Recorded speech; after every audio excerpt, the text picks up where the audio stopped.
اللہ رب العالمین کے فضل حضور نبی علیہ السلام کی نگاہ عنایت سے یہ کہنے لگا ہوں کہ ہم نے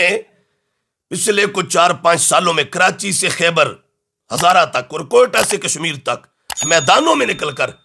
سینکڑوں نہیں ہزاروں جلسوں میں، ہزار کے اجتماعات اور کراؤڈز میں ہم نے اس رفسی ٹولے کو للکارا، اور ان کے کئی ایسے کیڑے مکوڑے ہیں کہ ان کو ہم نے نومینیٹ کر کے باقاعدہ ہم نے دعوت ڈیبیٹ دی، کسی میں آج تک جرت نہیں ہوئی۔ اب آج میں واضح لفظوں میں اس پورے دھڑے کی جو سربراہی کر رہے ہیں جامعہ رافضیہ پنڈی کے سربراہ سید حسین الدین شاہ، ان کو اور ان کے 2 بیٹے انعام الحق شاہ اور حبیب الحق شاہ کو میں اسی مسئلہ باغ فدق پر، اور یہ جو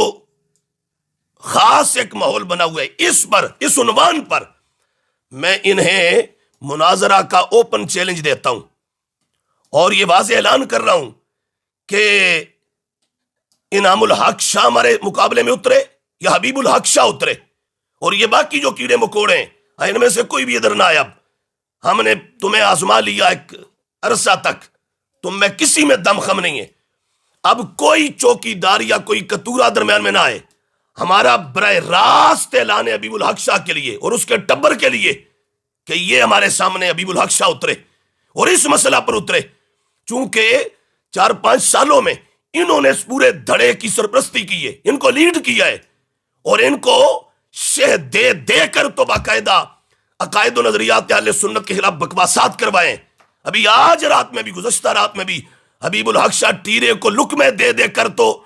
ننگی گالیاں سنی عقائد اور سنی علماء کو دلوا رہا تھا۔ لہٰذا اب ہمارا چیلنج حبیب الحق شاہ کو ہے کہ تو نے بہت تقریریں کر لی اس موضوع پر، اور تو نے اس پر کتاب بھی لکھ دی، ہم نے تیری تقریریں بھی سنی ہیں، تیری کتاب کو بھی اول تاخیر ایک بار نہیں کئی بار پڑھ چکے ہیں۔ تو نے جو بددیانتی کی ہے، جو خلط مبحث کیا ہے، تو نے جو عبارتوں کی کانٹ چھانٹ کی ہے، تو نے جو علم کی دنیا میں کرپشن کی ہے، ہم نے ایک ایک چیز کو ہائی لائٹ کر کے اور نشان زد کر کے رکھا ہوا ہے۔ اب ہمارا واضح حبیب الحق شاہ کو اعلان ہے، وہ حسین الدین شاہ کے لیے کہہ رہے اپنے اس بیٹے کو ہمارے مقابلے میں میدان میں اتارو، اور میں منتظر ہوں تمہارا، ہمارے سامنے آؤ اور باقاعدہ ہمارا چیلنج قبول کرو۔ اس مسئلے پر ہم دودھ کا دودھ اور پانی کا پانی کریں گے، اور ہم تمہارا گھمنڈ توڑیں گے، اور ہم دکھائیں گے زمانے کو کہ تمہاری عربی کی کیا حالت ہے، فارسی کی کیا حالت ہے، عربی فارسی تو چھوڑو، تمہاری اردو کی کیا حالت ہے۔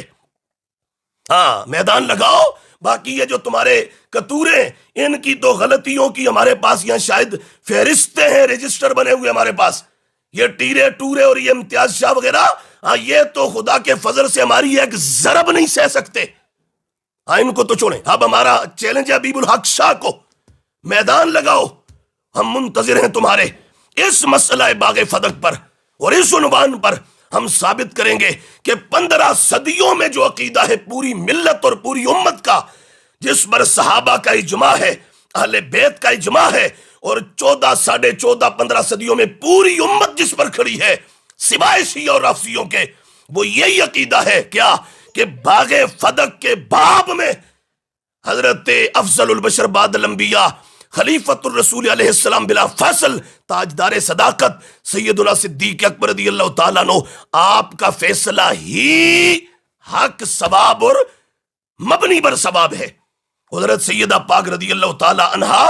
ان کا موقف اور صدیق پاک کا موقف، ان دونوں میں مبنی بر ثواب اور مبنی بر حق جو نظریہ ہے حضرت صدیق پاک رضی اللہ تعالیٰ عنہ کا ہے۔ اور آپ مصیب ہیں، مجتہد مصیب ہیں، اور ڈاکٹر صاحب نے جو خطا اجتہادی کی نسبت کی ہے دوسری طرف، وہ کو تنقیص سے شان اور توہین شان نہیں ہے، وہ عزت و عظمت ہے، اس پر اجر و ثواب ملتا ہے۔ ہم اس مسئلہ کو واضح کریں گے، اور ہم انشاءاللہ ایک حوالہ ایسا دیں گے جو حبیب الحق شاہ تمہارے باپ کی بھی اس پر تقریر اور تائید ہے، ہم ایک حوالے کے ساتھ تمہارے 500 صفحات کے پرخچے اڑا دیں گے۔ لہٰذا میں منتظر ہوں، جلد اعلان کریں اور ہمارے ساتھ اس موضوع پر بیٹھنے کے لیے تیار ہو جائیں۔ اوپن حبیب الحق شاہ کو ہمارا اعلان ہے، اور پھر باقاعدہ ہم جگہ کا اور ڈیٹ کا تعین کریں گے آپ کے کلپ کا انتظار ہے ہمیں. جیسے ہی آپ کلپ اپنا دیں گے اس کے بعد انشاءاللہ پھر ہم آگے ڈیٹ اور اس کے بعد جگہ فائنل کر لیں گے. اور مناظرہ کے لحاظ سے انشاءاللہ اب ہم کوئی کسر نہیں چھوڑیں گے. ہم شرطیں بھی طے کریں گے, دعویٰ جواب دعویٰ بھی طے کریں گے, موضوع طے کر کے, اور اس کے بعد انشاءاللہ پروپرلی بیٹھیں گے اور صبح قیامت تک اس رافضی ٹولے کو اس انداز میں ایکسپوز کریں گے کہ رہتی دنیا تک پھر انہیں انشاءاللہ تعالی عبرت ہوگی اور ان کے لیے رسوائی اور ذلت کا توق ہوگا. اللہ جل مجدہ الکریم اہل حق کو ہمیشہ ہر میدان میں سرخرو فرمائے. اللہم ثبتنا علی معتقدات اہل السنت والجماعہ وامتنا فی زمرتہم واحشرنا